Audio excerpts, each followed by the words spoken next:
Good morning, friends. Thanks again for joining me on extraordinaryconnection.org. My name's Pastor Scott, and I'm glad you're here on this daily devotion site put on by people from the Michigan Area Conference of the United Methodist Church. Today, I want to start out by apologizing for my pronunciations. For any of you that speak Swedish, you will soon realize that I do not, and I'm sorry for how terribly I'm going to butcher the names in today's devotion. Because I want to tell you the story of Gustaf Håkansson and the Swedish bicycle race, the Svigaloppet. The Svigaloppet is a bike race held each year in Sweden that races entrants from one side of Sweden to another.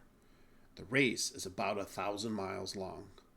It's a multi-day endurance race meant for serious cyclists who train and know what they're doing.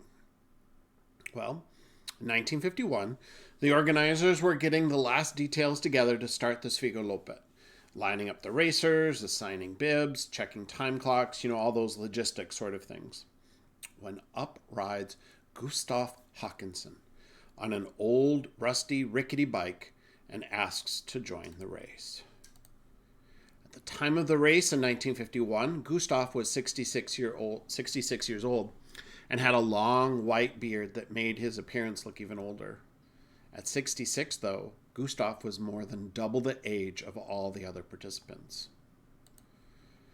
All who were serious cyclists in the prime of their athletic career, and all who had the latest cycling equipment.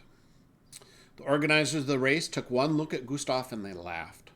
No way could this old man seriously compete, let alone even finish this 1,000-mile bike race. They politely but firmly refused his request to register for the race.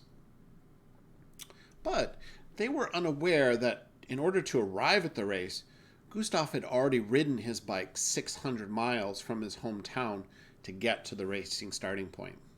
So he definitely had the stamina to finish, but really, could he be competitive? Didn't matter to Gustaf.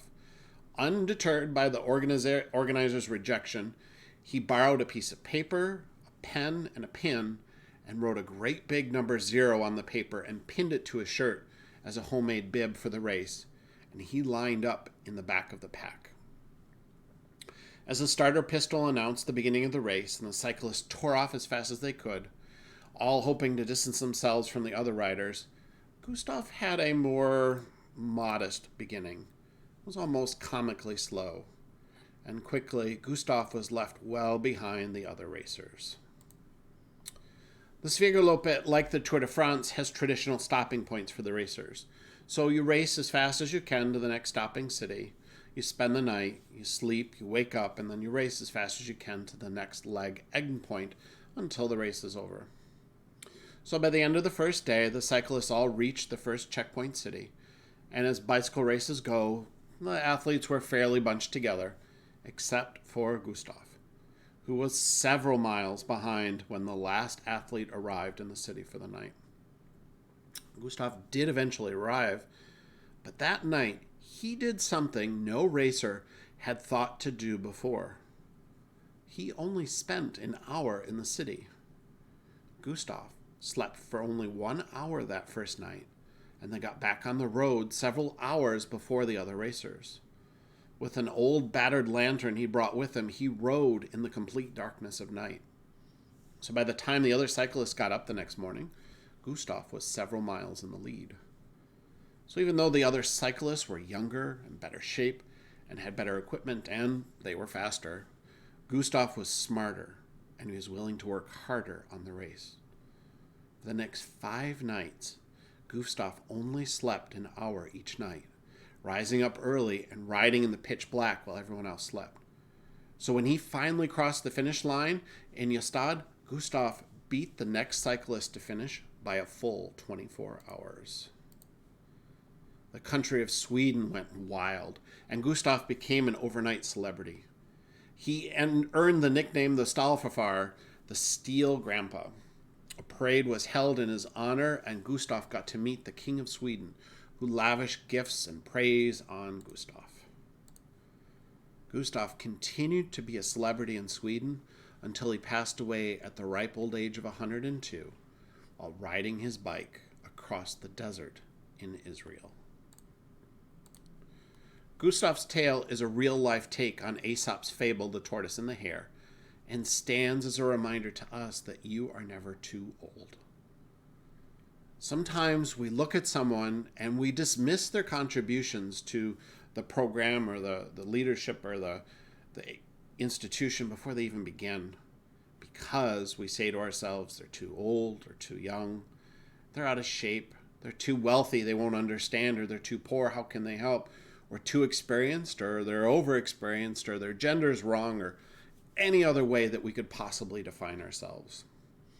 Or worse, we say to ourselves that I can never compete or help or lead or start or contribute because I'm too old or too young or out of shape, or you know all the excuses you use, and you know the reasons that others sometimes dismiss your help too. Timothy faced the same type of criticism in his ministry. Timothy worked with the Apostle Paul and was trusted by Paul for his leadership skills. So much so that Paul left Timothy in charge of the church in Ephesus. Well, Timothy's age, as you know, was a stumbling block for the people in the church. They didn't think Timothy was up to the task of leading their community. He was too inexperienced, and because of his youth, the people thought he wouldn't be a very good leader. So Paul wrote advice to Timothy in his first letter, chapter 4, verse 12, and that says, "Don't let anyone look down on you because you are young, but set an example for the believers in speech, in conduct, in love, in faith, and in purity." So I say to you today, don't let anyone look down on you because of your age or your education or your experience or your physical ability or your gender or any other thing that makes you you. God has gifted you with gifts, be they stamina, cleverness, and a passion for bike riding, or any of the other gifts that make up who you are. Use them all. Celebrate your gifts. Don't give up before you start. Don't let anyone look down on you. Set an example by using your gifts to bring love, peace, and healing into the world. If you are called by God, grab your bike, throw on your bib, show up, and let's run this race put before us together. And I'll see you next time at extraordinaryconnection.org.